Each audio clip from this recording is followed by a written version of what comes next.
ಸರೋಜಾದೇವಿಯವರ ಅಂತಿಮ ದರ್ಶನವನ್ನು ನಟಿ ಮಾಲಾಶ್ರೀ ಅವರು ಕೂಡ ಪಡ್ಕೊಂಡಿದ್ದಾರೆ.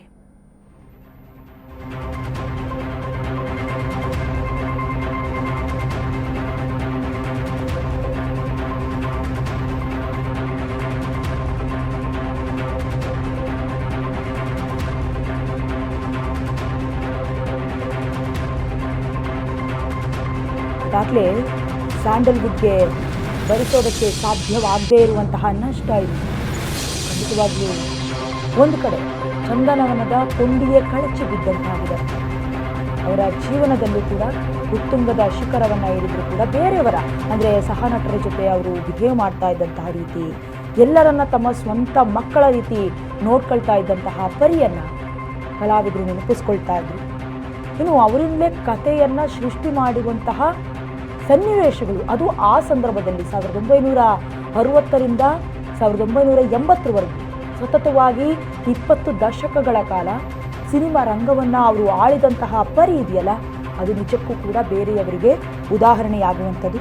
ಅದರಲ್ಲೂ ಪ್ರಮುಖ ಕಾರ್ಯಕ್ರಮವನ್ನು ಬಿಟ್ಟು ಇತ್ತೀಚೆಗೆ ಯಾವುದೇ ಕಾರ್ಯಕ್ರಮದಲ್ಲಾಗಲಿ ಸಿನಿಮಾದಲ್ಲಾಗಲಿ ಅಂದರೆ 2020ರ ನಂತರ ಎಲ್ಲೂ ಕೂಡ ಕಾಣಿಸ್ಕೊಂಡಿರಲಿಲ್ಲ. ಅಂತಿಮ ದರ್ಶನ ಪಡ್ಕೊಂಡು ಮಾಲಾಶ್ರೀ ಅವರು ಹೇಳಿಕೆ ಕೊಟ್ಟಿದ್ದಾರೆ. ನಾನು ತುಂಬ ದೊಡ್ಡ ಫ್ಯಾನ್ ಅವರಿಗೆ, ನಮ್ಮ ಗೌಡ್ರನ್ನ ಮದುವೆ ಆಗಿದೆಯಾ ಅಂತ ಖುಷಿ ಪಡ್ತಾ ಇದ್ರು. ಹೀಗಂತ ಅವ್ರು ನನ್ನ ಪದೇ ಪದೇ ರೇಗಿಸ್ತಾ ಇದ್ರು. ಅದರ ಜೊತೆಗೆ ಎಲ್ಲರ ಜೊತೆ ಹೃದಯ ತುಂಬಿ ಮಾತನಾಡ್ತಾ ಇದ್ರು. ಜೊತೆಗೆ ನಮ್ಮ ಜೊತೆಗಿದ್ಕೊಂಡು ಮಾರ್ಗದರ್ಶನ ನೀಡ್ತಾ ಇದ್ರು. ಈಗಲೂ ಕೂಡ ಅವರು ವೆರಿ ಬ್ಯೂಟಿಫುಲ್ ಆಗಿ ಕಾಣಿಸ್ತಾರೆ ಅಂತ ಹೇಳಿದರು ಮಾಲಾಶ್ರೀ. ಜೊತೆಗೆ ಇತ್ತೀಚೆಗೆ ಒಂದು ಈವೆಂಟ್ನಲ್ಲೂ ಕೂಡ ಭೇಟಿಯಾಗಿದ್ರು. ಆಗ ಮಕ್ಕಳು ಹೇಗಿದ್ದಾರೆ, ನೀನು ಹೇಗಿದ್ಯಾ ಅಂತ ಕೇಳಿದರು. ನಾನಂತೂ ಅವರ ಫಿಲ್ಮ್ ಸಾಂಗ್ಗಳನ್ನು ಇವಾಗಲೂ ಕೇಳ್ತಾ ಇರ್ತೀನಿ. ಪ್ರತಿ ಫ್ರೇಮ್ನಲ್ಲೂ ಕೂಡ ತುಂಬ ಚೆನ್ನಾಗಿ ಕಾಣಿಸ್ತಾ ಇದ್ದಂತಹ ನಟಿ ಅವರು. ಅವರ ಹೇರ್ ಸ್ಟೈಲ್ ಅಂತೂ ತುಂಬ ಚೆನ್ನಾಗಿತ್ತು.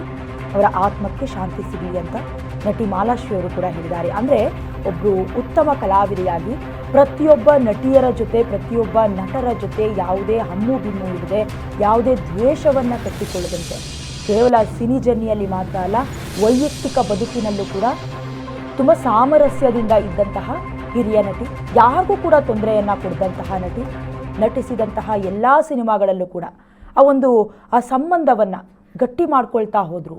ಅದಕ್ಕೆ ಸಾಧನೆಯನ್ನು ಮಾಡೋದಕ್ಕೆ ಸಾಧ್ಯ ಆಯಿತು. ಅದರ ಜೊತೆಗೆ ಕಲಾವಿದರ ಸಂಘದ ಗೌರವಾನ್ವಿತ ಅಧ್ಯಕ್ಷರಾಗಿದ್ದಂಥ ಸಂದರ್ಭದಲ್ಲಿ ಕೆಲವೊಂದಷ್ಟು ಪ್ರೊಡ್ಯೂಸರ್ಸು, ನಟ ನಟಿಯರು ಕೂಡ ನೆನಪಿಸ್ಕೊಳ್ತಾ ಇದ್ರು ಆ ದಿನಗಳನ್ನು, ಯಾವ ರೀತಿ ಕಾಣ್ತಾ ಇದ್ರು ಅಥವಾ ಯಾವ ರೀತಿ ಮಾರ್ಗದರ್ಶನವನ್ನು ಕೊಡ್ತಾ ಇದ್ರು ಅಂತ.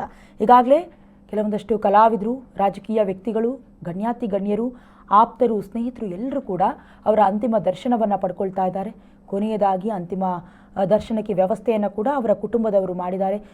ಸಂಪೂರ್ಣವಾಗಿ ಕುಟುಂಬದ ವಾತಾವರಣ ಕೂಡ ನೀರವ ಮೌನಕ್ಕೆ ಜಾರಿದೆ.